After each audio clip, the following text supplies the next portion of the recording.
बिस्मिल्लाहिर्रहमानिर्रहीम। दोस्तों, आज की इस वीडियो में हम बात करेंगे लेक्चरशिप के मेरिट कैलकुलेशन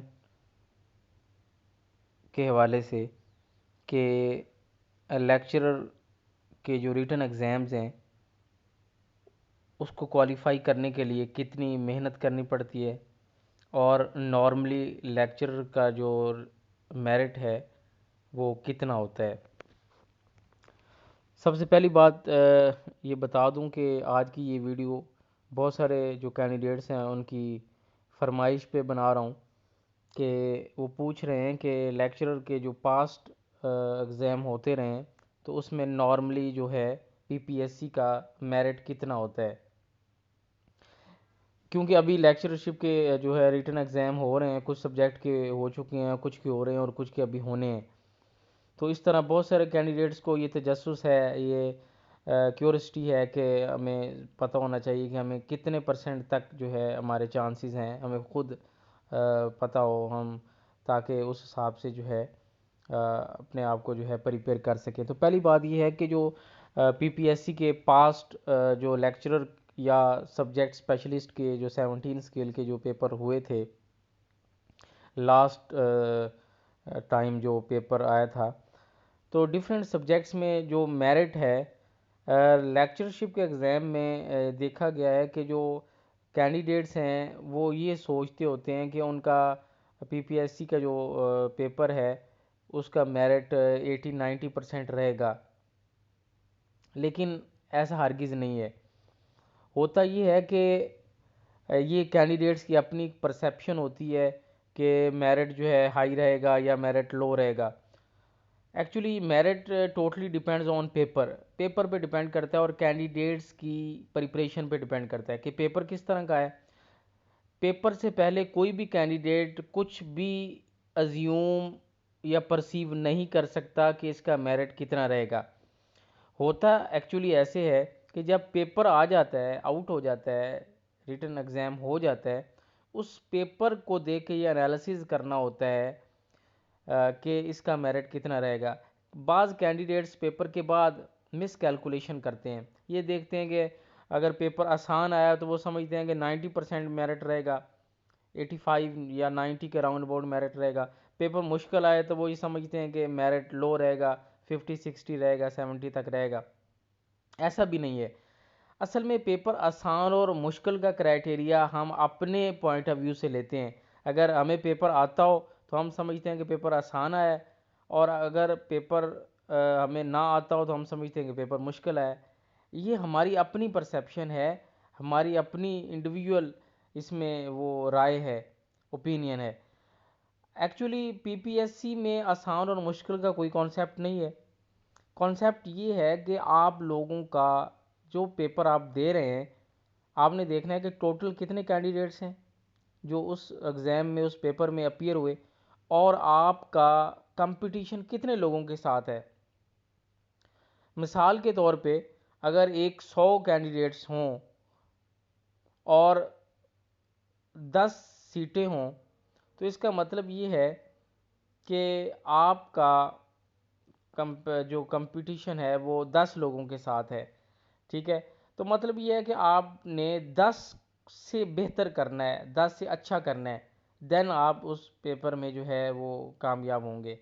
इसी तरह अगर तादाद बढ़ती जाएगी तो आपने तादाद को देखना है कि आपके साथ वाले का पेपर कैसा हुआ, नेक्स्ट का पेपर कैसा हुआ है। तो आपने सिर्फ अपना नहीं देखना कि मुझे आया या नहीं आया।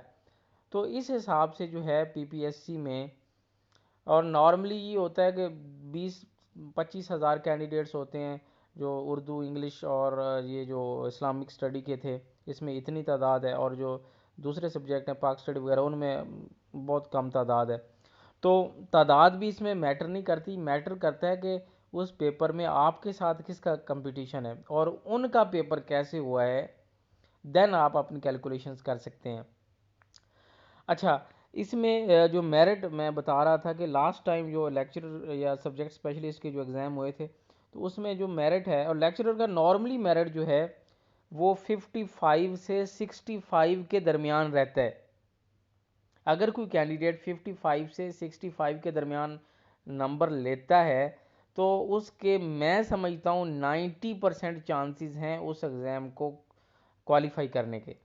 इस दफ़ा भी 2020 में जो लेक्चरर के एग्ज़ाम हो रहे हैं, इसमें भी अगर कोई 55 से 65 के दरमियान अगर किसी के नंबर आते हैं तो इट मीन्स कि वो सक्सेसफुल है, वो अपनी इंटरव्यू की तैयारी शुरू कर दे। अब पता कैसे चलेगा जिन लोगों ने पेपर दे दिए हुए हैं उनको कि मेरे नंबर 55 से 65 के दरमियान कैसे हैं?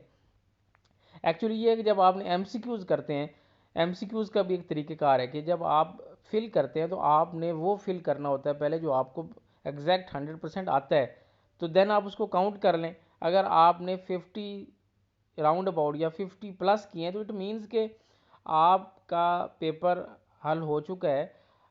अब आपने गैस नहीं लगाने, रिमेनिंग जो 50 रह गए उनमें से आपने 20 to 30 वो करने हैं जो आपको करीब 3 लगते हैं, और जिसमें आपके 70% चांस आपको लगते हैं कि इसमें अगर उसमें भी कुछ आपके रॉन्ग हो गए तो नेगेटिव हो गए, फिर भी आप 55 से 65 के राउंड अबाउट में आ जाएंगे। लेकिन अगर आप करते ही 15-20 हैं तो फिर आप ज़ाहिर है गैस लगाएंगे। तो इस तरह 45 या 50 वाले जो लोग हैं वो जिन्होंने बाकी भी किए हुए हैं, बशर्ते कि बाकी एमसीक्यूज़ भी उस हिसाब से किए हों, तो वो जो है बहरहाल मेरिट 55 से 65 के दरमियान रहेगा इस दफ़ा भी। अच्छा, एक दूसरी चीज़ है, नेगेटिव मार्किंग से हमने कैसे बचना है। नेगेटिव मार्किंग से इसीलिए इस तरह से बचना है कि नेगेटिव मार्किंग अगर आपको बिल्कुल ब्लाइंड है, वो चीज़ आती नहीं है, आप बिल्कुल उसके स्किप कर दें, छोड़ दें, उसको ना लगाएं बिल्कुल, ये आपका लॉस है। ठीक है, आपको कॉन्सेप्ट ही नहीं है, आपको पता ही नहीं है वो क्या चीज़ है, आप उसको छोड़ दें, चाहे जितने ही एमसीक्यूज़ क्यों ना हो, आप उसको छोड़ते चले जाएं। ठीक है, जो 4 ऑप्शन में 2 वाले हैं उनको आप सेकंड अटैम्प्ट में कर सकते हैं, लेकिन फर्स्ट अटैम्प्ट में आप वही करेंगे जो आपको 100% आते हैं। तो ये एक negative, otherwise negative always negative. और इसमें एक और चीज़ मैं ऐड करता जाऊँ कि कुछ कैंडिडेट ये पूछ रहे हैं कि हमें तो अपना सब्जेक्ट ही आता है, जनरल नॉलेज तो हमने सारी ज़िंदगी पढ़ा नहीं है। ठीक है, तो आया कि हम जनरल नॉलेज को जो है स्किप कर सकते हैं, ये 20 मार्क्स की कितनी अहमियत है। देखिए अगेन वही बात है कि अगर आपको अपना सब्जेक्ट आता है, आपको कमांड है, तो देन आप अपने सब्जेक्ट पे ही फोकस रखें, जनरल नॉलेज पे फोकस ना रखें, क्योंकि 80% आपको अपने सब्जेक्ट का पेपर आएगा, तो उस पे आप फोकस रखें। तो अगर आप 80 एमसीक्यूज करते हैं और उसमें से आपके 70 आ जाते हैं तो आपको जनरल नॉलेज के पोर्शंस को करने की ज़रूरत नहीं है। लेकिन उसमें फिर वही बात है कि जनरल नॉलेज को बिल्कुल स्किप कर देना कि जनरल नॉलेज का फ़ायदा ही नहीं है, अब हम सिर्फ सब्जेक्ट पे ही सारा ध्यान 100% रखें, इसमें भी लॉस है। इसमें ये होता है कि जनरल नॉलेज के 20 क्वेश्चन में से 5-10 क्वेश्चन ईजी होते हैं जो हर मिडोकर कैंडिडेट जो है वो कर सकता है, तो आप उसको अटैम्प्ट कर लें। ठीक है, लेकिन उसमें भी फिर अगेन अगर आप 20 को करके आते हैं और आपको एक भी नहीं आता, गैस लगा के आते हैं, तो फिर वापस आप नेगेटिव में चले जाएंगे। तो उसको भी करने की एक टेक्निक है, उसको भी आप, तो ये तीनों चीज़ें इसमें कि मेरिट 55 से 65 के राउंड अबाउट रहेगा। नेगेटिव मार्किंग आपने उससे अवॉइड करना है, कोशिश करनी है कि आपकी नेगेटिव से आप बच जाएं, और उसका वही तरीका है कि आपने जो है जो ब्लाइंड है वो उसको कभी अटैम्प्ट नहीं करना।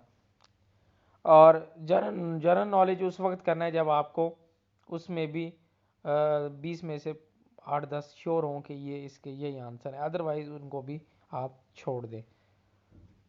तो दोस्तों ये थी आज की इन्फॉर्मेटिव वीडियो, उम्मीद है आपको पसंद आई होगी। Thank you for watching. Comments में ज़रूर बताइएगा। अल्लाह हाफिज़।